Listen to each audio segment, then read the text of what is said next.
سبحان الذی اسرا بعبدہ، سفر بندے نے کیا ہے، بیان اس کا رب فرما رہا۔ لوگوں یہ نہ سوچو سفر کتنا طویل تھا، یہ دیکھو کروایا کس نے۔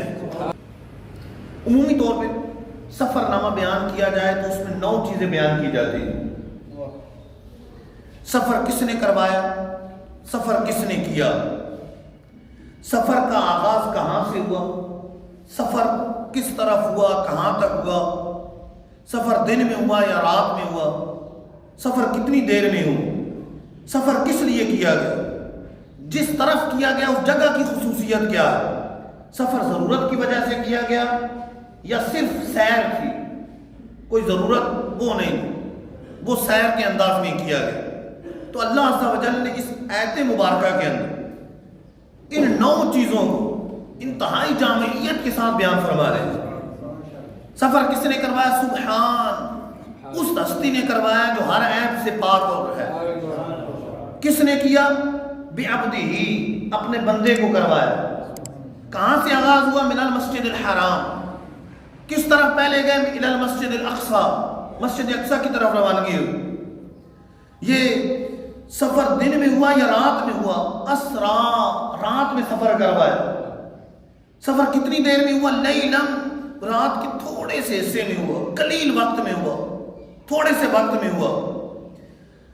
سفر کس لیے کیا گیا؟ لنُرِيَهُ مِنْ آیاتنا، تاکہ ہم اپنے محبوب کو اپنی نشانیاں دکھا سکیں، ان کو اپنی نشانیاں دکھائیں۔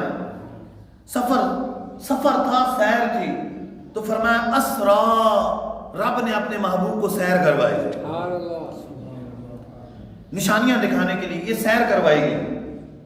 تو اللہ عز و جل نے اس سفر نامے کو اس آیت مبارکہ کے اندر انتہائی اختصار اور جامعیت کے ساتھ بیان فرمایا۔ جو سفر نامے کے لیے ضروری چیزیں ان کو بیان فرمایا۔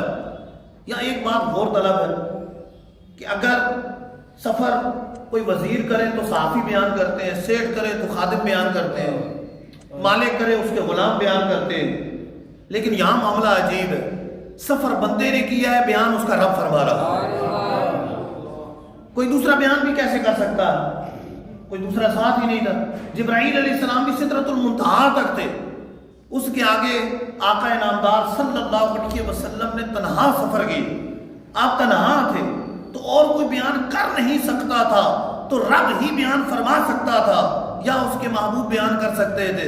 رب عز و جل نے خود محبوب کے سفر کو بیان فرما کر محبوب کی شان بڑھائی۔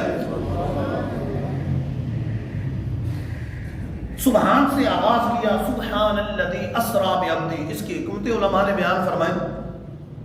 ایک حکمت بھی بیان کی کہ اتنا طویل سفر ہے اور تھوڑے سے وقت میں ہوا۔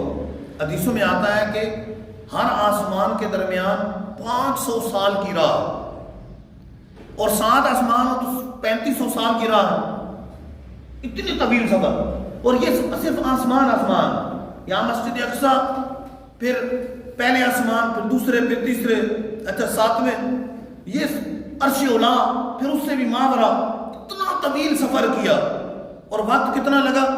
اتنا تھوڑا وقت لگا کہ وضو فرمایا تھا، پانی جو جاری ہوا ابھی تک جاری تھا، سرکار علیہ السلام واپس تشریف لے آئے۔ حجرہ مبارک کی کنڈی، جب حجرہ مبارک کھلا، کنڈی ہلی، کنڈی ہل رہی تھی، معراج پر تشریف لے کر گئے، واپس تشریف لے کر آئے، کنڈی ابھی تک ہل رہی ہے۔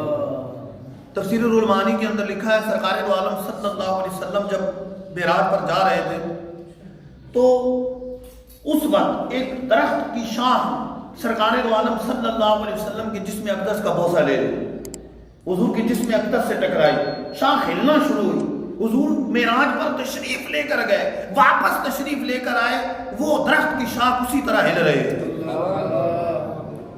بستر اسی طرح گرم تھا، واپس تشریف لے آئے۔ اتنا طویل سفر کیا اتنے مختصر وقت میں، کئی سال، 3500 سال، یہ ہزارہ سال بن جاتے ہیں صرف آسمانوں کا سفر۔ اتنا طویل سفر اتنے مختصر وقت میں کرنا عقل میں نہیں آتا۔ انسان کے لیے محال ہے، انسان کے لیے مشکل ہے، لیکن انسان کے لیے محال ہے، رب کے لیے محال ہو تو یہ نقص ہوگا، اللہ عز و جل کے لیے مشکل ہو تو یہ خامی ہوگی، یہ نقص ہوگا، یہ عیب ہوگا، اور رب کی ہستی وہ ہے جو کہ ہر عیب سے پاک ہے. تو فرمایا سبحان الذی اسری بعبدہ. لوگوں یہ نہ سوچو سفر کتنا طویل تھا، یہ دیکھو کروایا کس نے؟ اس ہستی نے کروایا جو ہر عیب اور نقص سے پاک ہستی.